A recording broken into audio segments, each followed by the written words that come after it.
বাংলাদেশে বর্তমানে সবচেয়ে আলোচিত যে সংগঠনটি তার নাম হলো ইসকন। ইসকনের কাজ হলো হিন্দু ধর্মের যে বিশ্বাস তা পুরো বিশ্বের মধ্যে ছড়িয়ে দেওয়া।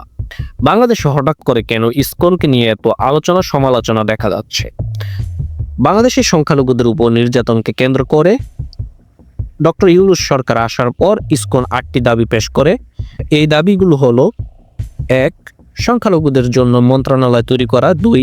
সংখ্যালঘুদের সুরক্ষা কমিশন গঠন করা। 3. সংখ্যালঘুদের উপর হামলার প্রতিরোধ করার জন্য আইন তৈরি করা।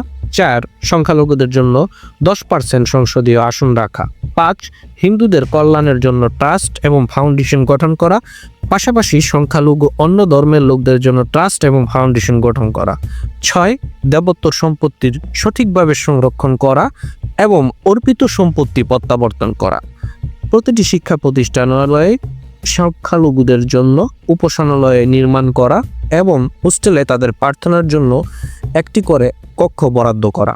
এবং 8 নম্বর হলো হিন্দুদের দুর্গাপুজোর জন্য 5 দিনের ছুটি বরাদ্দ রাখা। ইসকনের যে দাবিগুলো, এই দাবিগুলো যথেষ্ট যৌক্তিক দাবি, কিন্তু এই দাবি দেওয়ার সাথে সাথে বাস্তবায়ন করা কোনো সরকারের পক্ষে সম্ভব নয়। এবং কি এই দাবিগুলো তারা কিন্তু গত 15 বছরে একবারও করে। এর পিছনে কারণগুলো কি ছিল, বর্তমানে এই দাবিগুলো কেন করা হচ্ছে, এই বিষয়টা একটু দেখা যাক।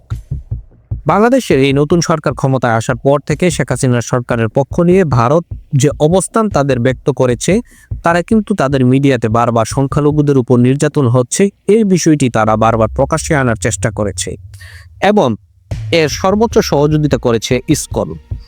বর্তমান সরকার যেহেতু বলেছে এই দাবিগুলো যত দ্রুত সম্ভব বাস্তবায়ন করা হবে, তারপরও কেন ইসকন এই দাবিগুলো নিয়ে বারবার কর্মসূচি দিয়ে যাচ্ছে, রাজনৈতিকভাবে পরিস্থিতি উত্তেজনার দিকে নিয়ে যাচ্ছে?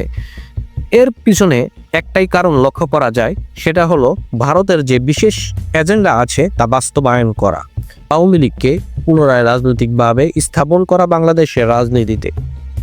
ভারতীয় উপমহাদেশের ইতিহাসের মধ্যে আমরা বারবার দেখেছি হিন্দু মুসলমানদেরকে বারবার সম্মুখে দাঁড় করানো হয়েছে, তাদের মধ্যে দাঙ্গা তৈরি করে রাজনৈতিক নেতারা তাদের রাজনৈতিক ফায়দা লুটেছে।